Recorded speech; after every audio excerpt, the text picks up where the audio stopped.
This episode is brought to you by McDonald's, proudly serving communities since 1965. McDonald's has always been not only a great place to get tasty and affordable food, but also an unofficial community center. A big thank you to our friends over at McDonald's for always being there.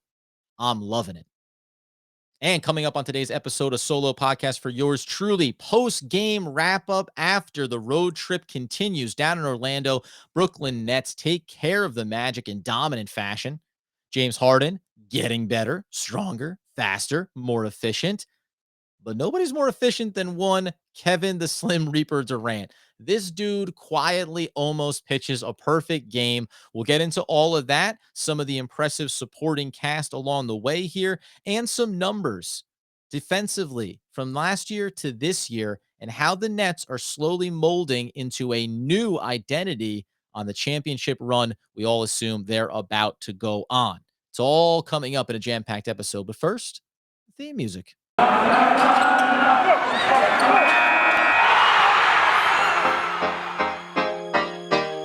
You are Locked On Nets, your daily Brooklyn Nets podcast. Part of the Locked On Podcast Network, your team every day.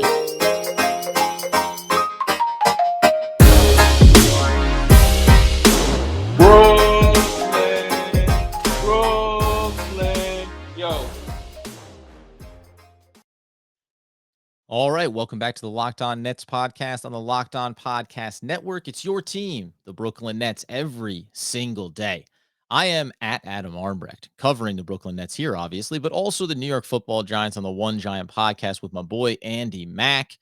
Flying solo once again. You will not see any at blue checkmark Doug Norrie on this episode, though you can still get all of your DFS needs fulfilled over at DFSR, NBA, obviously NFL, and all those major sports. So he may not be with us, but in spirit, Doug Norrie is amongst the podcast, as we always like to say. We come into you after a big game for the Brooklyn Nets off that loss against the Chicago Bulls. They come out and really, in dominant fashion, take care of the Orlando Magic, 123-90, ultimately. Cleared out the bench a little bit late in this one, got some rookies going. And as we get into this, first and foremost, allow me just to say, thank you for making us your first listen. We're, of course, free on all those great platforms, and we appreciate the support that you've been giving us. We hope that we're giving it right back to you with quality Nets content. The plan was, and we're going to get to James Harden, and we've said this before on the podcast, Doug and myself, that there's always a lot of different storylines to talk about on a game-to-game basis, whether it's a win or a loss, the things you like, the turnovers, all the little details. And then you're usually talking about the big names. And a lot of times we'll lead with a state of Harden's game. Had a nice one tonight. We'll get to it. But one of the things we've consistently said is you start to take for granted Kevin Durant. And I don't want to sound like a broken record from the last episode, but this literally is what happened. Preparing to start the podcast saying, okay, James Harden, let's get into his game. What did he look like early? How he set the tempo. I go over just to pull up the box score and make sure that I have all the information in front of me. I just happened to notice that in 29 minutes of game action, Kevin Durant goes near perfect. 11 of 12 from the field, 2 for 2 on his triple, 6 of 7 at the line, gives you 30 points with 2 assists to go along with his 5 rebounds. You take it for granted. It was automatic all night long for Kevin Durant. And I don't, whether a little bit of Wagner got on him at times in this one, Okike took his opportunities. I mean, we know it doesn't matter who you try to put up against them. Mo Bamba, whatever. Didn't matter who Orlando threw at him. But, I mean, you're talking for a guy who, as we said coming out of the last game, hyperextended that shoulder a little bit, was asked in the postgame. He said, yeah, no big deal. Don't worry about it. We saw him with something over that shoulder throughout this game tonight, keeping it warm, keeping it loose. Listen, man, lock it in. Like appointment television to see Kevin Durant do what he does on a night in, night out basis. And it's the Orlando Magic. So we're not going to sit here and get too crazy on a team that's 3-9, but Kevin Durant's been doing this all year long. And he's going to continue to do it all year long. Got to the spots that he wanted on the floor, picked the matchups that he liked the most. And really, ultimately, I think the only flaw in this game is the turnovers, right? And a lot of those were self-inflicted. It wasn't even really a lot of the work that Orlando was doing. But my goodness, was he on point tonight? And he was. And he did. When you're, you know what the thing is too, is when you're as efficient as he is now, who's going 11 to 12 on a night in, night out basis. But when you only need 12 shots to produce the 30-point line, it's 3 shots a quarter. The guy's taking 3 shots a quarter of the average of the game. You want to say 4 shots a quarter because he got out of the fourth pretty quickly. It's just insane to me. It's insane that we are watching this guy do this right now. And in some regards, I don't know if you'll fully appreciate it until after the fact. I know that I'm circling around on myself here a little bit, but it really just it blew me away when I pulled it up and did not realize how clean, how crisp that performance was tonight. Because there was a lot of other things to cover and a lot of other things to talk about. In that vein, James Harden, and by the way, when you are Kevin Durant and you are playing at the high level that you have been this season, and you are the apex predator and you have been dominant, it's easier then to focus on the secondary elements. And I'm not calling James Harden secondary, but Harden has struggled. We know, right? Start of the year. I'll sound like a little bit of a broken record here again. Doug and I had pointed out, don't worry about it. Give it 5 to 7 games. Things are going to work itself out. And they have. This was the most aggressive that we saw James Harden to start a game. And Doug and I have said with consistency, hamstring, time off from the injury, time to recover, time to ramp back up, and a little bit of time to adjust to the way the referees are calling the game, right? Probably the least important element was this change from the referees and how they call the game. If Harden came into the season 100% healthy from the word go, it wouldn't have been a factor. Would he still have looked for a couple of foul calls? Of course he would have. But this was about the burst, being able to get past the defenders in the lane, get at the rim. If he can get downhill and get at the basket, yes, he wants the foul call, but he's also finishing at the rim. So it's, this secondary conversation for Harden, for the Brooklyn Nets. Hey, what is a foul? What is not a foul? When are you going to make these calls? Nets, by the way, more than happy to be sniffing out some text tonight if they could have. They were right on the edge early in this one, and we'll get through some game script stuff. But I really thought that Harden in this one looked as aggressive as he has so far this season. When you're talking about taking on the Orlando Magic and you're thinking about at different points, you get Anthony on Harden, size advantage, body mass advantage, some switches where you end up with some Okike on him there. It was really, and this is across the board for Brooklyn in this game. I just think a lot of plus matchups for them that they were able to expose. It's a bad Orlando team, young team though, scrappy team, right? Uh, but it felt like Harden saw that. Again, only 11 shots on the night, 6 from the field get knocked down, 1 of 4 from beyond the arc. Actually, it felt like he did better from the perimeter in this one than the numbers tell you. Got to the line 3 times in the first half. At the end of the first half, because he only went 30 minutes, again, as the Nets cleared out the bench a little bit late in this one, he had 13 points in the first half to go with 8 rebounds and 8 assists. That's the complementary game that you want from James Harden. And in a game like this, where Kevin Durant is being hyper efficient, but not necessarily being ball dominant by any stretch, this I think is an important component when you go back to last year and coming into this year. We said last season, and we even said to start this year, the Nets didn't have a big sample size with Harden and Kyrie and KD all on the floor together. So last season, a lot of times it was okay to say, well, if I have Harden and I have KD, great. If I have KD and Kyrie, fine. If I have Kyrie and I have Harden, okay. I'll take any 2 out of the 3 superstars that I have on my roster, and I'll feel pretty good about where I can go in the game and about being able to have 2 high offensive talents that can pick up the pace for me and carry that basketball. Inside of this season, as far as we're concerned, Kyrie's not going to be here. So at a certain point, even if Kevin Durant is going to be giving you the 30 plus minutes and the elite performances, he started to creep up on, by the way, 20 plus point performances in franchise history, 4th all time now, I believe. At some point, though, you're going to need a little bit of rest there for him. At some point, he's going to have a couple of off nights. Even the greats do. And you need to know that Harden, sans Kyrie, is getting back healthy and capable of being the guy that handles that load, even in a game like this where he finishes with 17 points. But it's about the distribution. The rebounding piece is something that's a byproduct of the type of system that the Nets run. But 11 assists. He needs to be able to get in the paint. He needs to be able to suck in the defenses, and he needs to be able to facilitate for perimeter shooters and for Bruce Brown in the lane.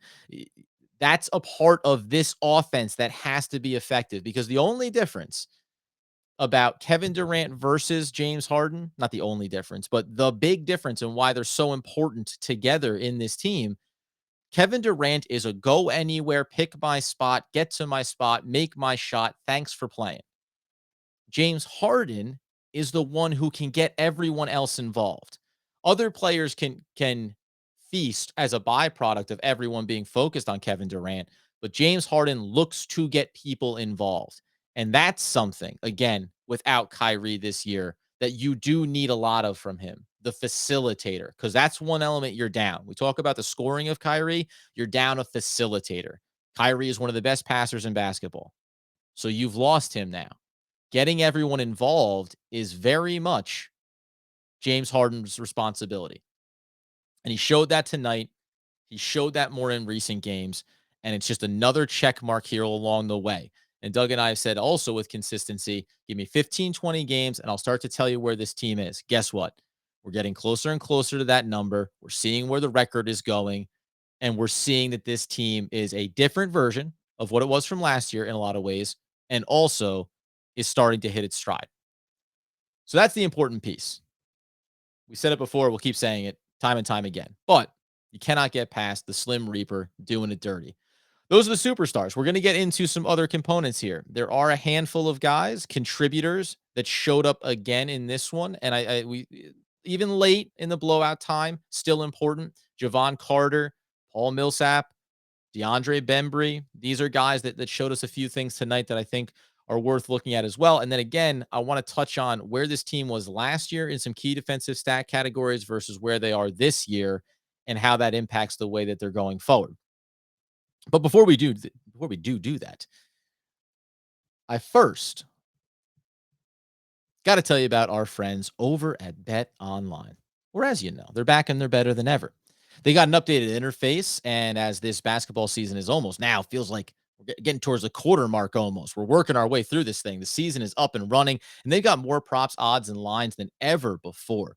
BetOnline remains, by the way, your number one spot for all the basketball and football action this season. You can head over to that new updated interface on your desktop or that little mobile device we call your cell phone. And if you sign up today, you're going to receive a 50% welcome bonus on your first deposit simply for using promo code Locked On.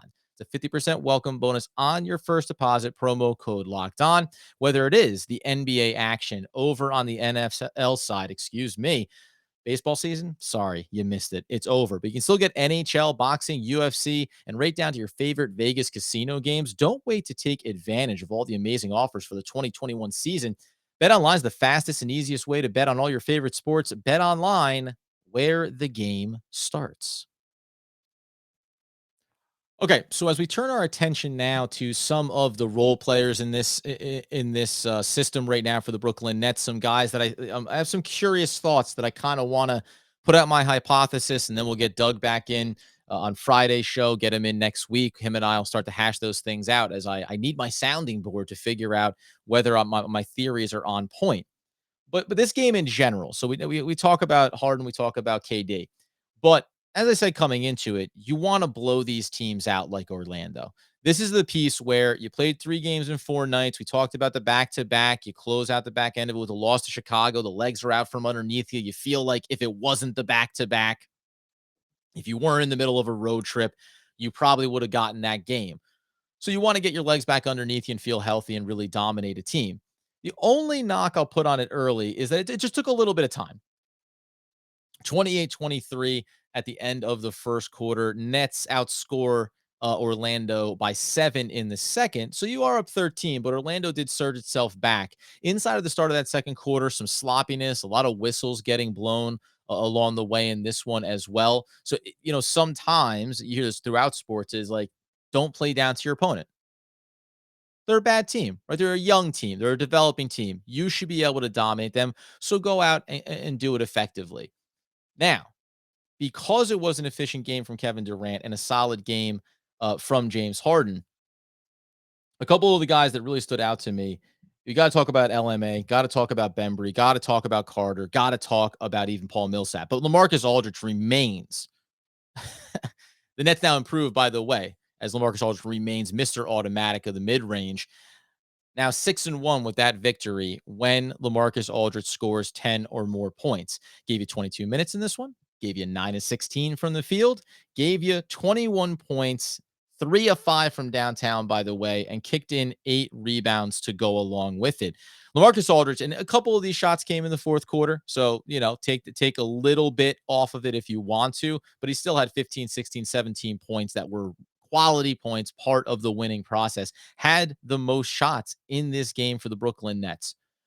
I'll go back to this again. We saw a couple of blue collar boy plays from Blake Griffin out there tonight.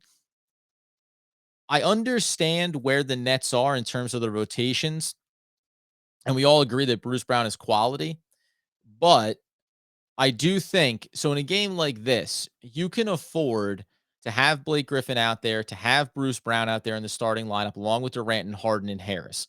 But, Blake Griffin, 0 of 5 from the field again. Another quiet night for him. Bruce Brown, 4 of 11. Little clunky. He had a very quiet, bad game in the one prior as well.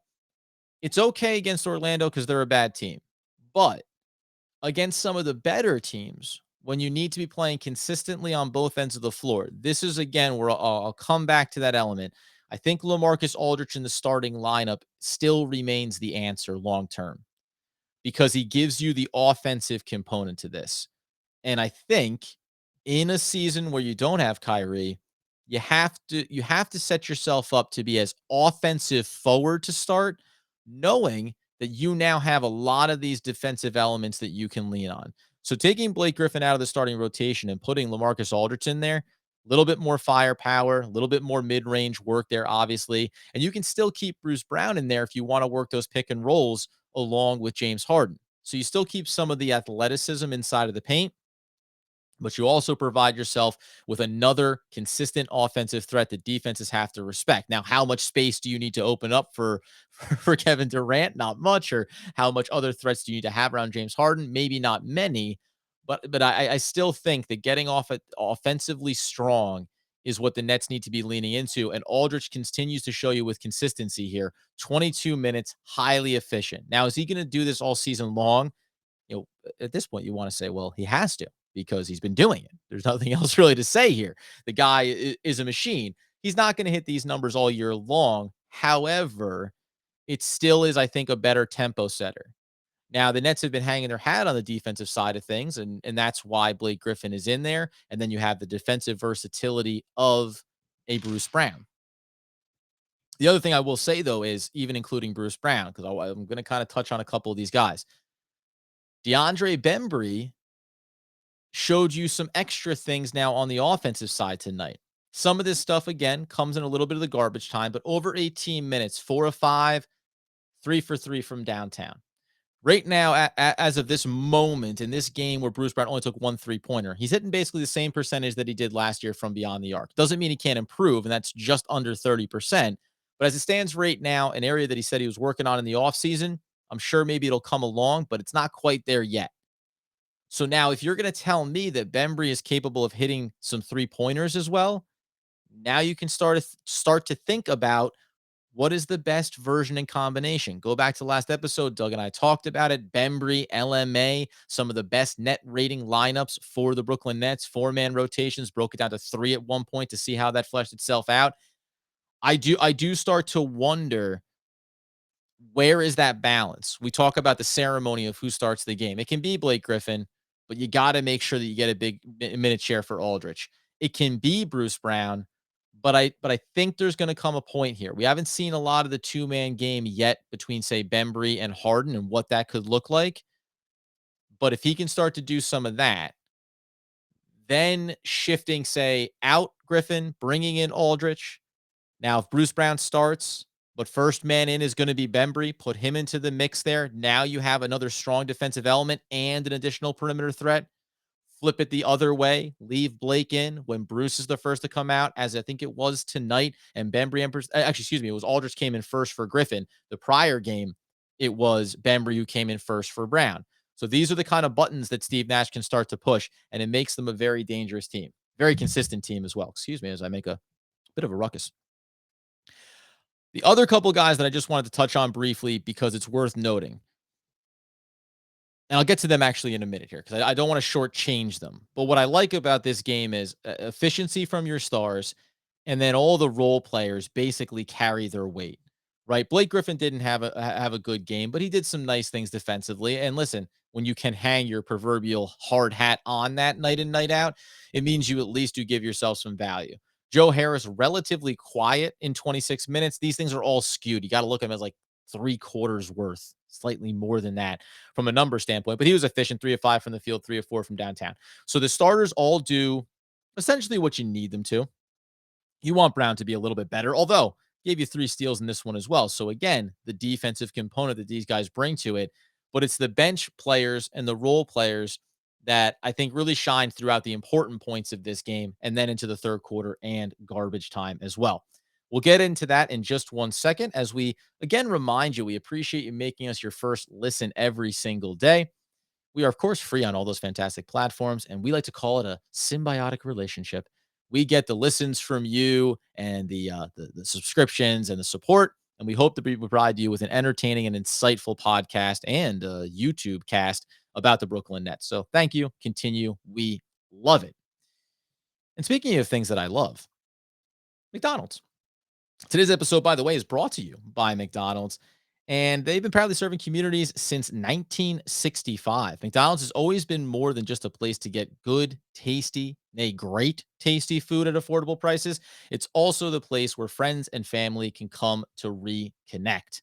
I've said this to you before. Years ago, I used to go to a community college when I was first out of high school, and a couple of buddies of mine, we all went there together and took some courses. And on the way back, and sometimes going to, depending on how we were feeling, we'd pass the McDonald's coming out of class, coming, heading back over to town, heading back to our houses, and we would pop in.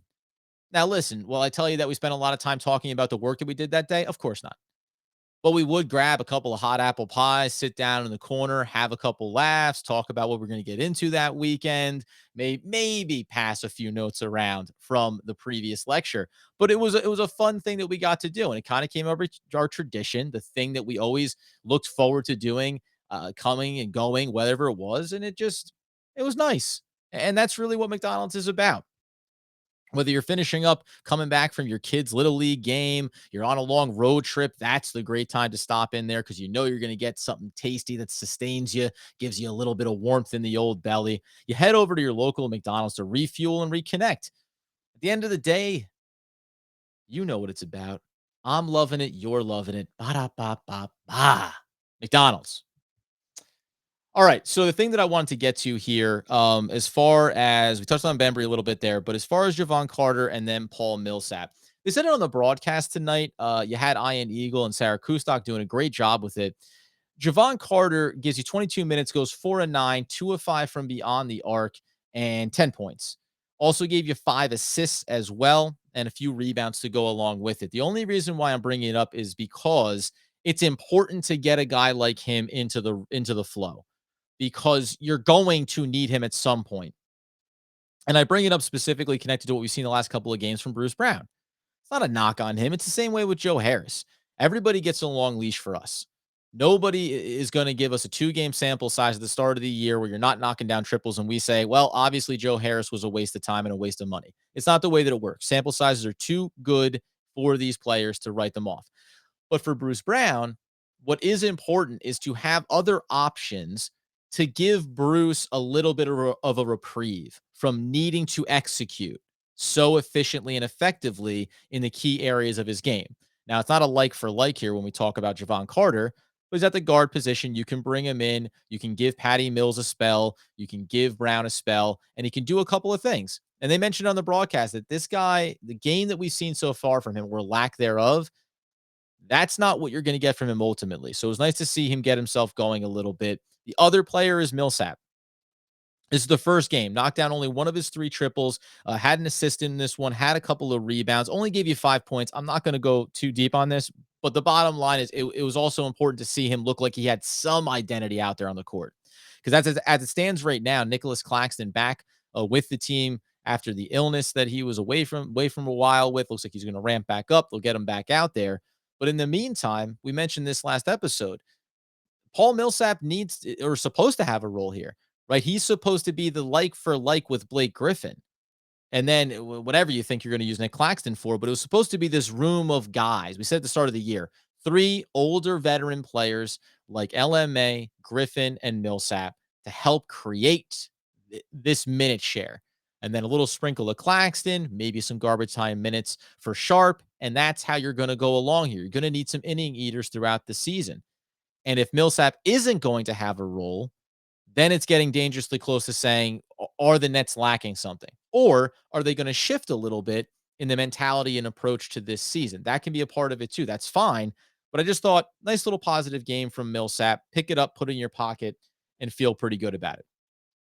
The last big thing that I want to get to here is looking at the numbers, because we talked about this before. I'll have to go to my notes here just for a second. And there'll undoubtedly be some things here that I missed along the way. Solo episodes always fill you with the sense of regret that you're going to leave out a key facet that you wanted to cover. And usually Doug Norrie would pick me up in those spots. I'm sure he will, though, on the next episode.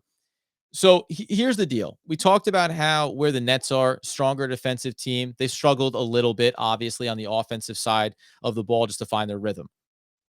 But some interesting stuff that I looked at going back to last year. So coming into this game, the Nets or last season, excuse me, they were 22nd in defensive rating.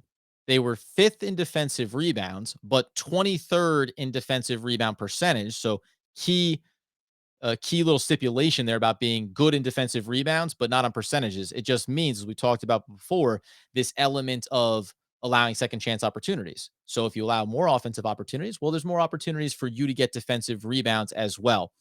They were 14th in points off of turnovers, surrendering to the opposition, 29th in second chance points, and 17th points in the paint. Coming into this game tonight in this season, they were, I'll go in reverse order here, 15th points in the paint, a little bit better. 20th on second chance points, that's significantly better. They're 25th in points off of turnovers, even though we said they got to clean up the turnovers. They're not surrendering buckets as frequently. That's good. And then they're 3rd in defensive rebounds this season, but 11th in defensive rebound percentage. That was the big one for me. And then overall defensive rating, they were 9th coming into this game. But it's not just about being high in defensive rebound numbers. It's about being good in securing them. In the opportunities that you get, how successful are you at making sure you are limiting the second chance opportunities? There's been some games here earlier in the season that I wouldn't have thought that was the case, by the way, that the Nets were securing the defensive glass. But if this can be a trend in this direction, this is how a team like Brooklyn adjusts to losing one of the best offensive weapons in the game. You do it, even if they didn't know it at the time, by having better, more versatile, two-way, defensive high upside guys on this roster. So you knew you had Bruce Brown, you knew you had Blake Griffin, but now you add in a guy like Bembry, you bring in a guy like Carter, small minute shares, and even LMA, who basically he's a nice consistent player on both ends of the floor. If you can't be a team that is going to pour it on like they did tonight and just run away with games as the Nets expected to be with the big three, then you just start to lean into some of these areas of your identity. And that's what the Brooklyn Nets have been able to do. It's taken a handful of games to get there, but you're starting to see it.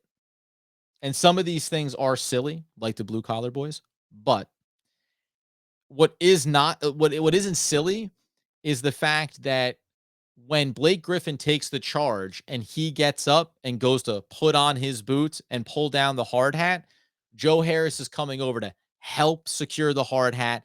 And you've got 5-6 guys on the bench, all mimicking the motions of putting on the boots, putting on the hard hat, and going to work. It's important. It's important that a team develops an identity, especially in support of the superstars. And that's what you're seeing right now. Blake Griffin is clearly a personality. He gets along clearly with Joe Harris really well. They've now got this hierarchy of who's in or out of the blue collar boys organization.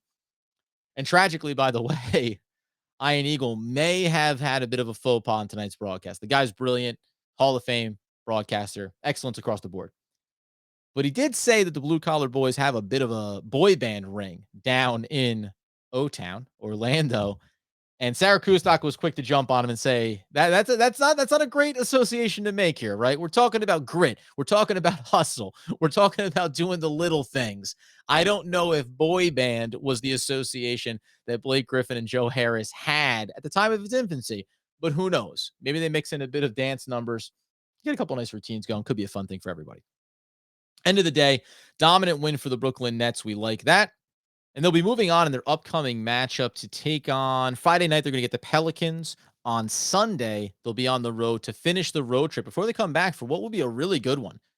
Next week, mark it down, Tuesday, Golden State Warriors come to Brooklyn. That's a nice one. Former Kevin Durant team. You got Steph Curry dropping 50 burgers. We could be in store for one of the all-time kind of great battles there in that one from a pure scoring standpoint. So that's going to be an exciting one to watch. But 2 more games left to go on the road trip. They started this thing out beating Detroit, beating Toronto, losing to Chicago, and now beating Orlando. 2 more games to go. Pick up another couple W's, be 5-1 on a 6-game road trip, and come back to town looking really strong. There's still some things I want to get to with the Eastern Conference and the standings, the hierarchy, maybe the state of some of these teams that were really strong last year, possibly falling off a little bit. And then obviously, as we said, more competitive conference. It's just going to be a harder road to hoe here for the likes of the Milwaukee Bucks, the Brooklyn Nets, the Miami Heat, just everybody. This is going to be a more competitive year across the board in the East. And I definitely want to get into that, but maybe we'll save it for the mailbag. Speaking of which, you'll see it over on social media. Drop it here in these comments if you want. You can get after us at Locked On Nets over on Twitter. You can send your mailbag questions to lockedonnetsnba@gmail.com. We'll suss through them. We'll pull out those good ones, and we'll get them right out on air and answer all your questions. So please be sure to do that. The other way, of course, that you can help us is by subscribing to the podcast, wherever you do that. Listen, download, rate, review. Head over to YouTube. Obviously, subscribe to the channel there. We continue to see those numbers climb. And as Doug Norrie always says, we greatly appreciate the support. That's a fact. There's no 2 ways about it. So please, that's the way you do it. Rate, review, subscribe wherever you listen. And on the way out the door, I'm sure the Brooklyn Nets have heard this once or twice in their locker room and will continue to ring true throughout this year. A good process produces good results. Nicholas Saban, one of the all-time great poets and coaches. We're back again next time talking all things Brooklyn Nets basketball. Oh.